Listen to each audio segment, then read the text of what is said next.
How are you? Welcome to my Italian kitchen again. This is the Frugal Gourmet talking about red meats in Italy. In our country, we eat bigger chunks of meat at a single meal. In Italy, they are more likely to take a smaller amount of meat and cook it in such a way that it is so rich it'll nearly kill you. But it's a wonderful way to cook. So today, that's what we're going to talk about.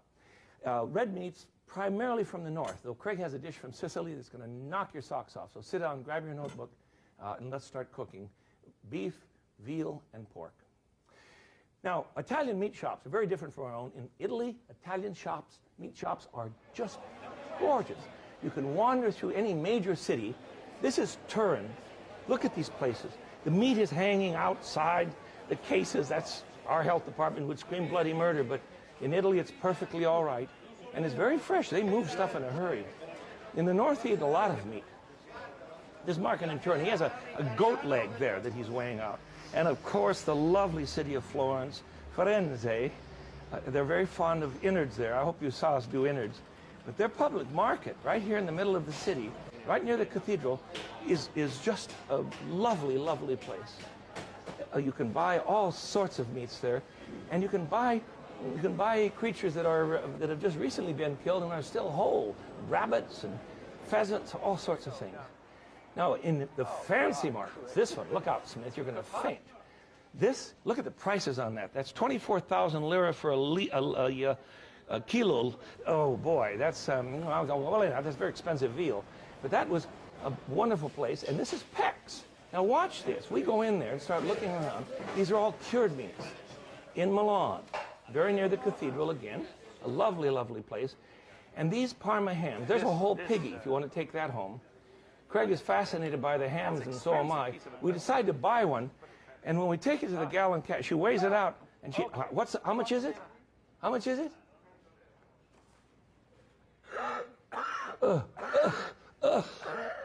I can't even remember. Look, she's embarrassed. Craig says, come on, get out of here, Smith. And away we go. I'm talking costly. Look at her now. She can look at she's so sweet. At Crystal Meats, this place has been in business, you can see, since 1947. This is down on the Pike Place Public Market in Seattle. And this is where Craig and I buy all of the meats that we use on our shows and that we use. This is Dolores. What's on sale today? Craig's trying to talk her out of a sale for the day, and she says, no, look at the board. She's one of the owners. She and her husband own the place. Don't you wish you had a butcher that gorgeous? Look at the case she has. That's the kind of thing that she does. Wonderful, wonderful meats. Look at them all. And they make their own sausage. Chickens are skinned and ready for you. They're wonderful, wonderful people. So it's lots of fun to go there. I love a good meat market. I don't understand something that is wrapped up in a piece of saran wrap and you can't pick it up and smell it or poke it or look at it in the glass case, you see. Tough way to go. First of all, meatballs. Of course I'm going to make meatballs, but I want to show you a method that's a little bit different. There's a fellow in Philadelphia by the name of Cruniti. There's a whole bunch of people in Philadelphia by the name of Cruniti, but he runs a restaurant, a Sicilian restaurant, and this is the way he makes meatballs. Very different. First of all, I need 6 cups of old bread, big cubes, you see, and I've soaked this in water, and I want to drain the water out of this. See how that mess? See how that is? All right, so we squeeze the water out of this, and I'm going to put that into the meat mixture. Now, I better show you the meat mixture first. Here it is. The meat mixture consists of 6 cups of dried bread cubes. We're going to pour that in there. Now, here you have 1 pound of veal. This is 1 pound of ground pork butt. This is a ½ pound of beef chuck. And this is 1/3 of a pound of pork fat. Pork fat? Yes, of course, because you have to have some moisture in the thing, you see? And the pork fat will do that. It's going to drain, don't worry about it. So we'll squeeze out the breadcrumbs. And this will lighten it up. I've ground the meat on fine, on my meat grinder. All right, Smith, don't take everybody's daytime to squeeze out all this bread. But anyhow, you're going to put in the whole works. And here are the rest of the ingredients. I now want to add to my 4 meats, actually, 4 meats in the breadcrumbs, bread cubes. I want to add a third of a cup of onion, all chopped up. This is yellow onion, and I want to add some cheese, about 4 tablespoons of freshly grated Parmesan or Reggiano cheese. Don't use that cheap stuff in a little box. Remember? We've talked about that, so it's just an awful thing to do. I need some garlic. A couple cloves of chopped garlic, and I've already chopped this before you came. There we are. And then I need some dried marjoram, about a half teaspoon. You don't want much. Marjoram is sort of has a kind of a mild flavor of it's similar to oregano, I think. And I need 3 whole eggs, beaten. There, isn't that thrilling? There it is. That pretty much does it, I think. I need some parsley, about 2 tablespoons, 1, 2, and I need some salt. And you can vary the salt so that if you're on a salt-free diet, don't put much in. I want a couple teaspoons, 1, 2. There we go. And some pepper, about a teaspoon will do. Teaspoon will be plenty. That's it. There we go. I love pepper. If you're trying to cut down on salt and fat in your diet, jack up your diet with spices. They're very good for you. And a little white wine. I've told you that before, of course. Now then, here's the fun part. You mix all of this up, all of the meats. And you see, normally you could mold this into a loaf right now, or you could make it into balls. But you know what he does? This is very interesting. He grinds it a second time so that the texture that you wind up with is almost like a sausage. It's very finely ground, closer to a sausage than to anything else. So I'm going to put probably half of this batch into my food processor. I've got a big one here. And we're just going to grind the blazes out of this stuff. Oh, in each batch, you grind it in 2 batches and put about a tablespoon of olive oil in the batch just to get the machine rolling nicely. 1 tablespoon of olive oil. There you go. And we'll grind her up. Let her fly.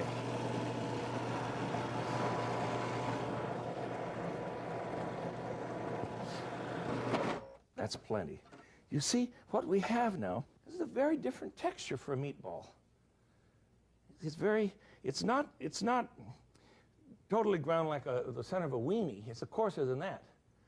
But it's certainly much softer than the kind of meatballs you and I normally make. Wet your hands when you roll these, and then they won't stick. This will make about 35 meatballs. Now what you do is to put the meatballs on a tray. If I'm working in a hurry, I take this out of here, of course, but I use an ice cream scoop, you see? Roll it out. If your hand's wet, this won't stick at all. Pile them onto a tray. You want to make about 35 of these. And then we're going to put them in the oven and roast them for a bit. We're going to roast them at 375 degrees for 25 minutes. The result is a cooked meatball, of course. I've had these out of the oven for a bit. And I've also got some others in the oven. You see, I've stolen some from you. But see how nice these are? Now, you can serve them just like this. They're done enough to serve. But this is what Mr. Criniti does. And I think this is just terrific. Here we go.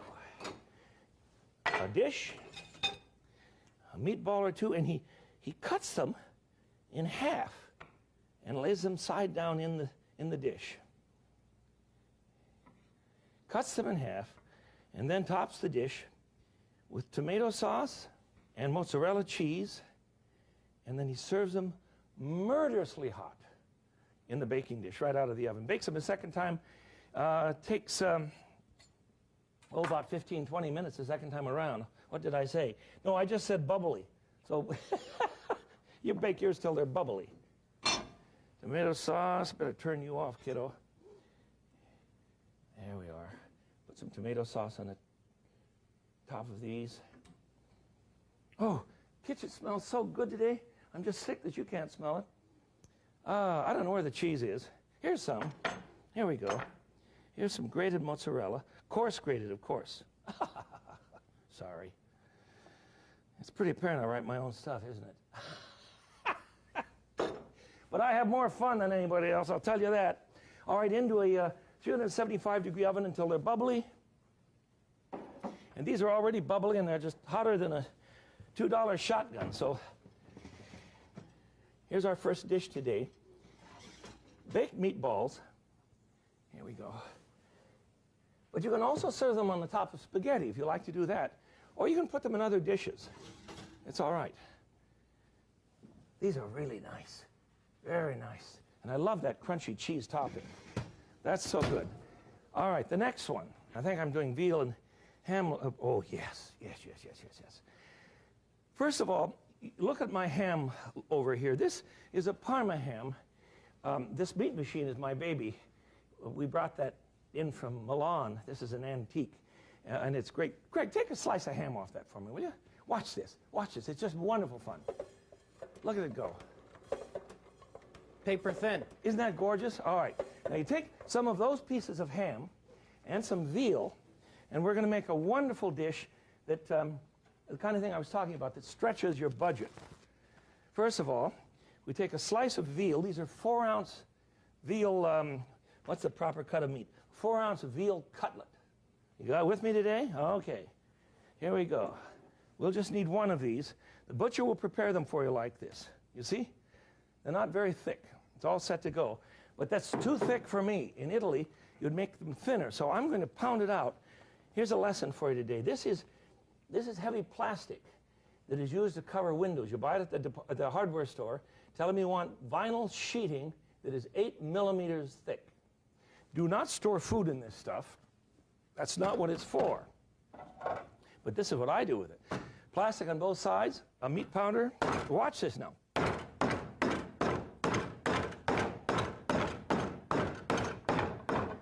Did you see how much larger this has gotten? Look at that. Isn't that amazing? So it's thin and ready now. Did I make enough noise?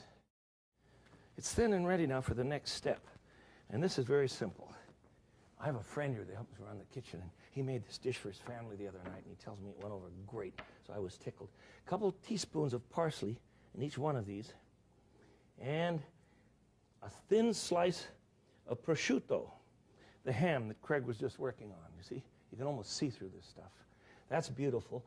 We want to put in some pepper, and there's lots of salt in the prosciutto, but you might want to add a little bit more because we don't want the veal to be bland. A little bit of pepper and a pinch of salt. This is the kind of cooking I love because by the time my guests get there, I can have everything completely done and sitting in the oven. I want to sit down with my guests and have a glass of sherry. I want to hug. I want to gossip about what Channing was doing in algebra class, that sort of thing. I don't want to cook when I have guests in the house. So this sort of thing you can always plan ahead. Now, here's the next step. We're going to roll this up, and you can either tie it if you want to go to that kind of work. But I think it's easier. Just stick a toothpick in it. We just want to hold it together for the first stage of cooking. So I'm going to put a toothpick in it, like so. You see? I have one. Now I'm using 6 slices, 4 ounces each, for this dish, so I can serve 6 people. I'm making 6 rolls. This little roll will be ample for your dinner. Of course, if you serve it Italian style, that is to say, you're going to serve it with pasta. You've got other things you're going to do with it. Now, we'll get this into we're going to flour this. You see? And then we're going to fry it in a pan with a little bit of butter and a little bit of olive oil. Fry them until they're good and brown, then pop them, no lid. You've got to use a frying pan that has no, I'll show you one. A frying pan that has no plastic handle on it. I hate plastic handles on my frying pans. I don't own one. Mine are all metal handles. So I can put them in the oven, right? So after you brown them, then you pop these in a hot oven and cook them for about, let's see, how long do you cook them? In a 375-degree oven, after they've already been browned in the pan outside, you'll only have to cook them for about 10 minutes, and we're ready to go. So I'm bringing them back up to temperature here. I better get a clamp or something, or I'm going to be in real trouble. Wow. My clamp seems to have clamped itself to death. All right, I'll use my hands. Here we go. And we're going to remove them to a platter.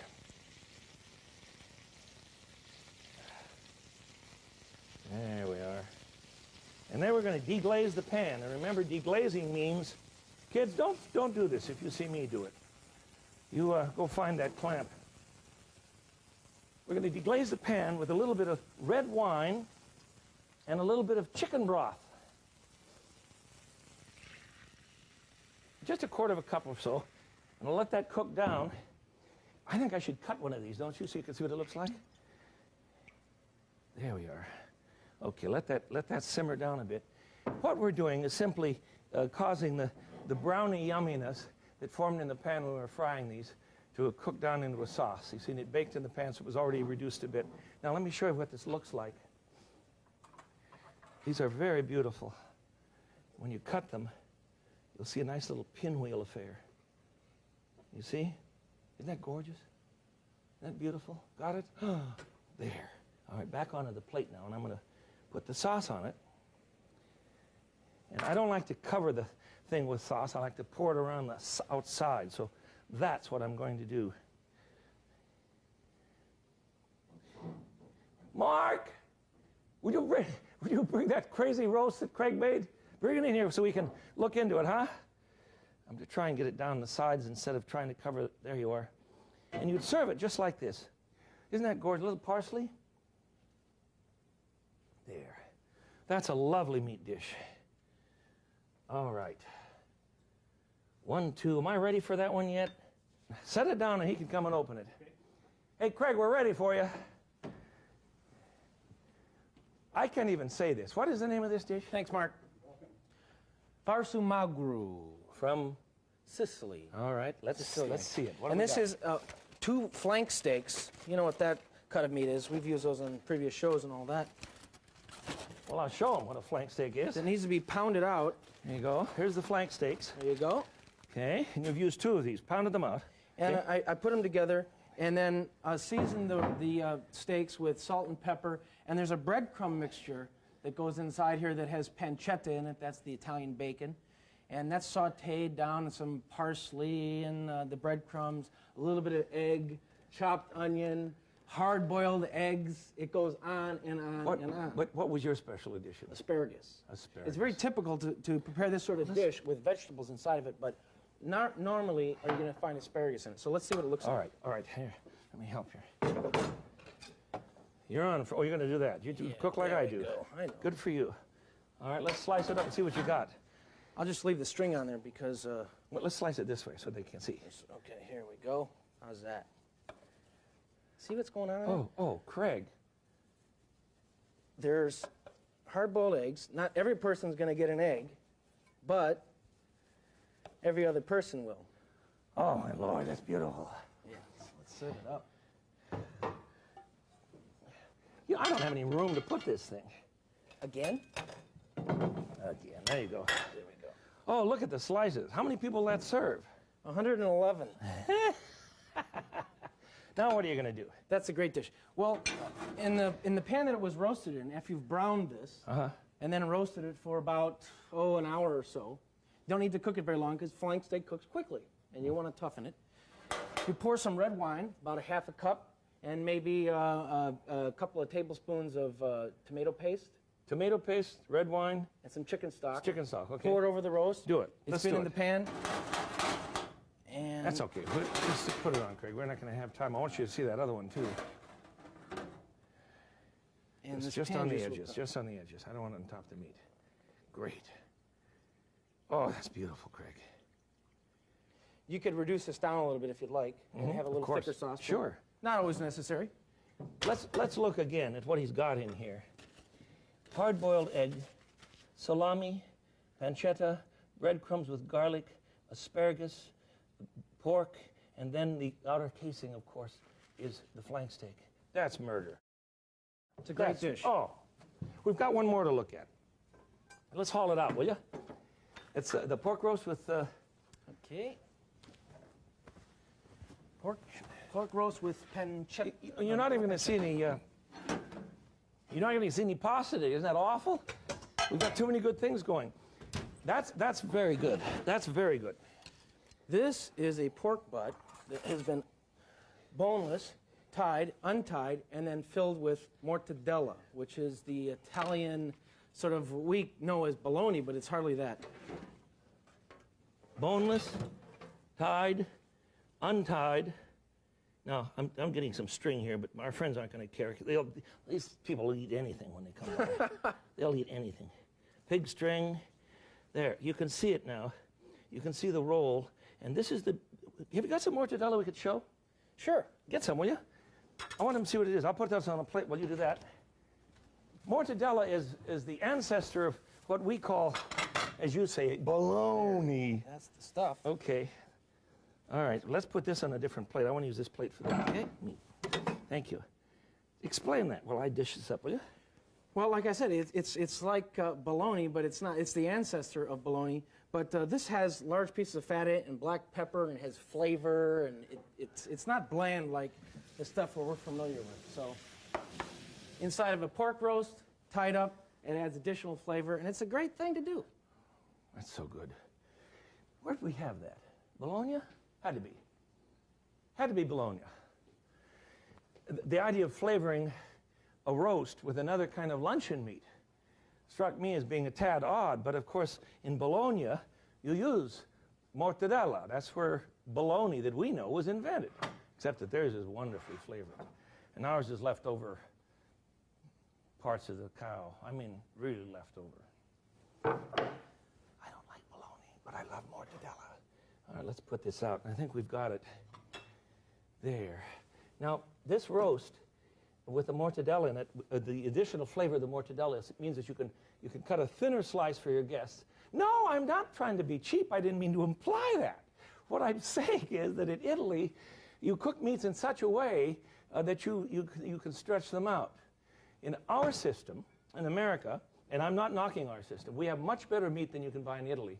Much better beef, lamb. That's true of most of Europe, I think. We have much better meat here. Most people will admit that. It's the way we feed them, the way we care for them, that sort of thing. But in Europe, meat's very, very expensive, at least twice what we pay. So you stretch it out with fancy fillings and Craig's recipe from Sicily. Well, actually, the original recipe from Sicily, but his is better. He added all kinds of wonderful things. This thing, you see, you can slice, one slice for a person is so rich that it's going to be dinner. Just one slice of this stuff will certainly do it. I think that's a great idea. Try me again, Craig. Farmasagru. Farmasagru. Thank you, chef. I appreciate your help. No, he's not for hire. No, I don't know how to get you into this kitchen, but I certainly wish you could join us. So today, rich meats, we intend to talk about smaller servings, not like we talk about a meat, shall we have steak tonight? You don't say that in very many places in Italy. You use a very thin slice of meat and doctor it up in such wonderful ways. Well, we have meatballs baked Creniti style. Those are good. And a small veal tenderloin filled with a bit of Parma ham, cooked in butter and oil. And this pork roast with mortadella in it is just heavenly. And Craig's Farmasagru, it's a wonderful, wonderful roast from Sicily. So you can eat very, very well, stretch out the meal, and have a good time. My mother used to make these little things, these veal pies. When I was a kid, she called them birds. These are really hot. This is no bird. This is great stuff. Till I see you again, this is the Frugal Gourmet. I bid you peace. Bye-bye.